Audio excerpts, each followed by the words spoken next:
Hey guys, welcome to Culture and Coffee, a deep dive in how culture shapes our personality.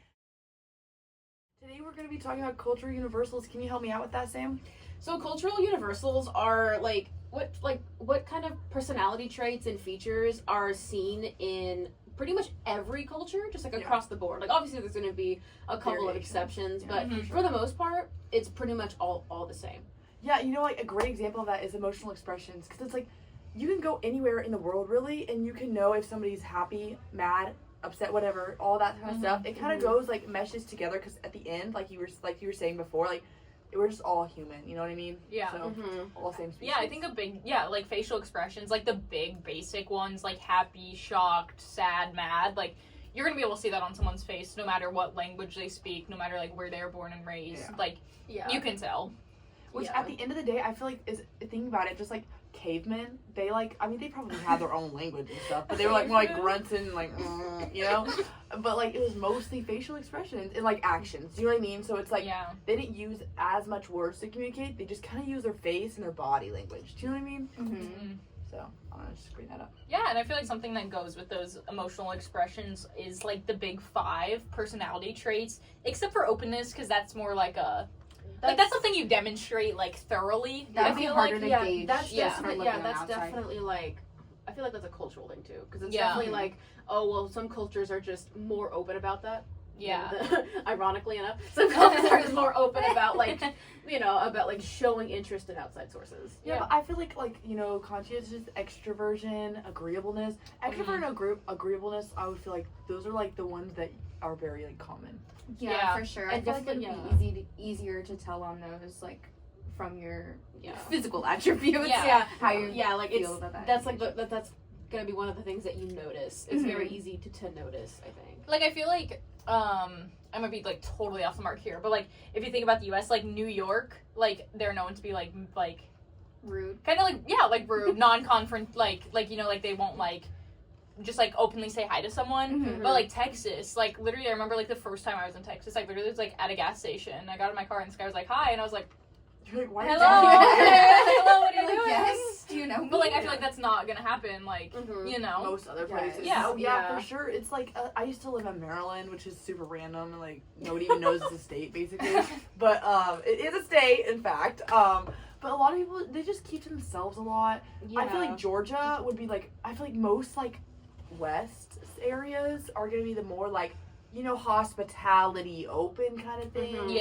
But as in like Maryland, like up in the north, it's like more like you get away from me, you know what I mean? Like don't talk to me unless you have something to say to me, basically. And I see that with like I'll get like videos of like like the interviewers and whatever like on the street, and they'll be interviewing people like from other countries, right?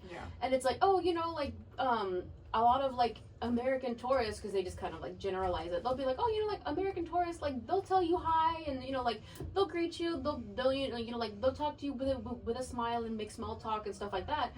And it always is like surprising to those people, because it's like that's not what it's like in their culture, right? Like I know that like Germany, for example, culture shock.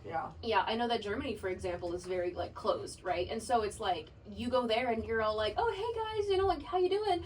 It's weird because they're like, why are you talking to me? Versus the US, where it's like, if you don't talk, it's kind of rude, right? Yeah. So that's a big like I guess like agreeableness example, Yeah, for sure.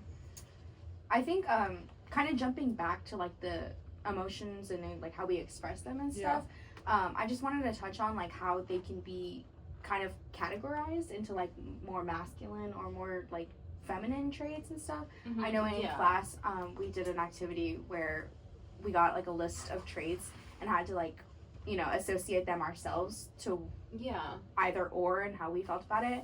But I think like how we said previously, like it's just based on like your own experience with these people and like the difference. So like you would say like a masculine trait would probably be like assertiveness or like dominance because of like the male-led households. Like how we were on the last episode. And the opposite side of that would be like vulnerability and how it's and like Yeah. and being docile and stuff like that. That's Mhm. very like feminine. Yeah. I mean, at like the end of the day, I like there are gonna be people that like differ. Like, cause in class, like most of us are gonna be probably from the same culture Mhm. ish, Yeah. at least a little bit. But there is Yeah.